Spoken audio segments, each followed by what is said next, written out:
Hey there everyone, it's Jenna. Welcome or welcome back to the channel.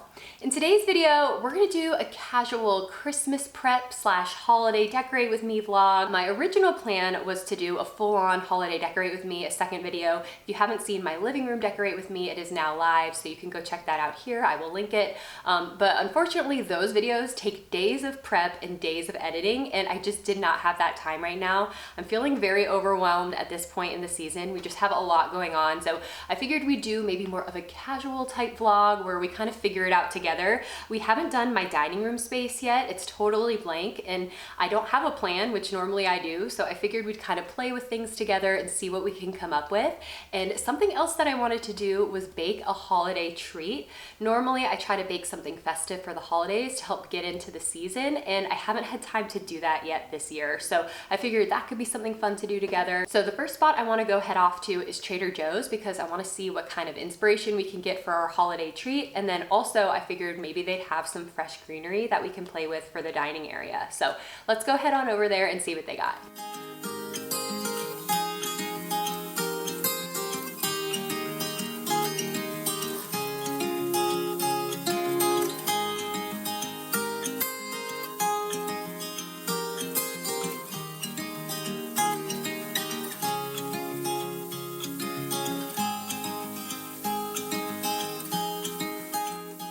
Okay, so we're back from Trader Joe's and I found these really beautiful real greenery bundles. These were only $3.99 each, so I bought 2 of them and they smell so good. So I figured this would be kind of a nice festive way to incorporate some real greenery into my space, but keep it more on the inexpensive side because I saw some really beautiful burgundy flowers there, but I didn't want to spend a ton of money on a bouquet that I'm doing like halfway through the season. And if you watch my living room decorate with me, I incorporated lots of burgundy accents into that. So this room is open concept with the living room, so I kind of want to tie that burgundy accent in but not make it too matchy. So I was able to look through a lot of my faux florals and find some that had really pretty creamy tones, some of that burgundy, some rust, and just that really beautiful like mauve-y color. So I'll add some of these faux flowers in with the real greenery, and that's just an easy hack to use things that you already have because obviously it's easy to get carried away when you're at Trader Joe's. They have so many beautiful flowers, but I figured we'd cap it at $8 and just use what we already have to kind of enhance the arrangement a little bit.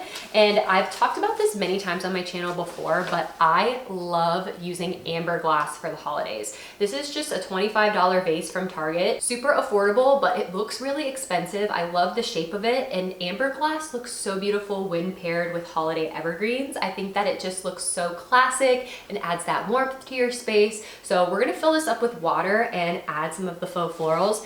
These have like a plastic bottom, but some of my faux florals have like a wrapped paper bottom. So I don't think that these are waterproof. So my plan when it comes to these is I'm just gonna fold them and then just kind of stick them in so they're not sticking in the water, but they still help to add that beautiful color and variation to the arrangement.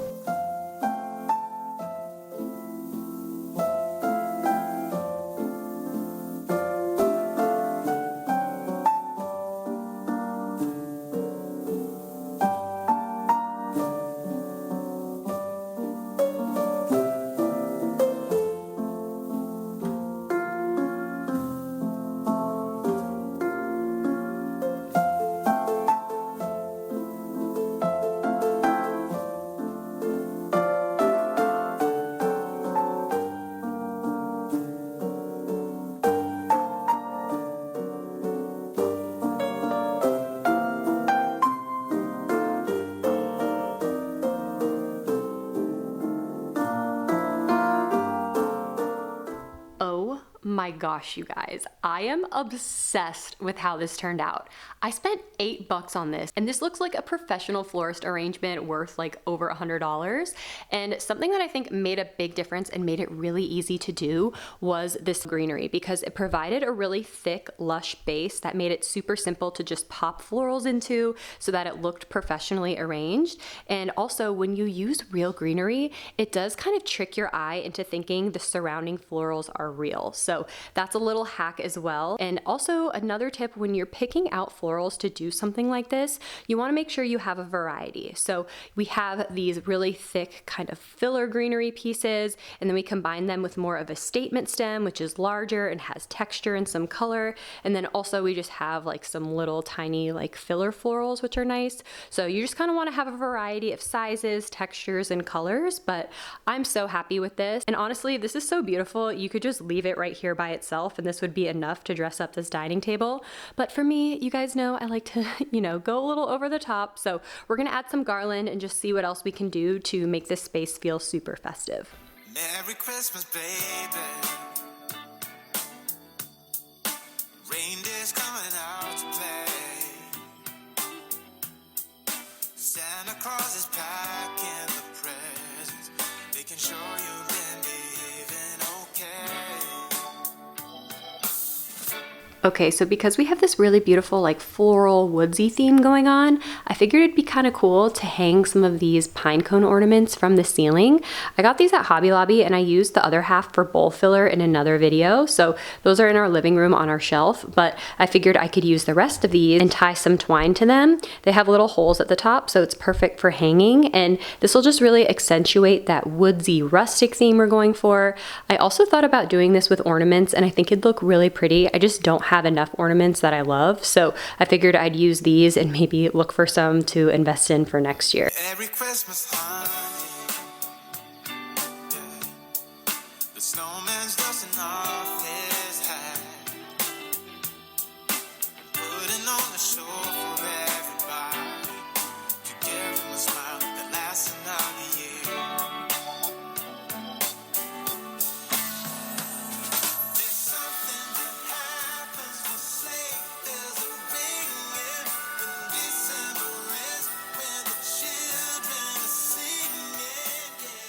Okay, so now that the dining room is all decorated, I figured it was time for a fun little baking project. And when I was at Trader Joe's, I found this gingerbread cookie and cake mix, and I figured this would be a perfect time to try my hand at making a naked gingerbread cake. I've never made a naked cake before, so we'll see how it goes, but I got these cranberries so we can do a little sugared cranberry garnish and some rosemary. So we'll get to baking and see how it turns out.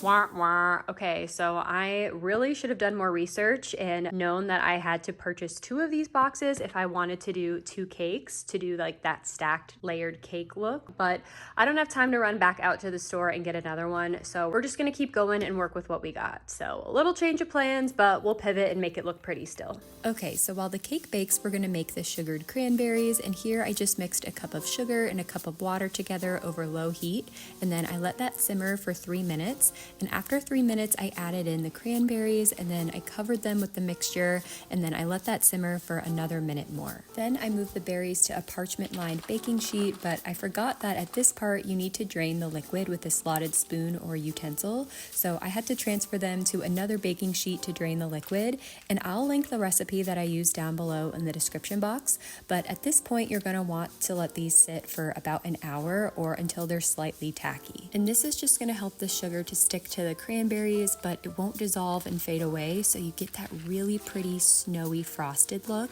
And these are actually super versatile. You can store them in a container and use them to garnish drinks or cocktails for a party.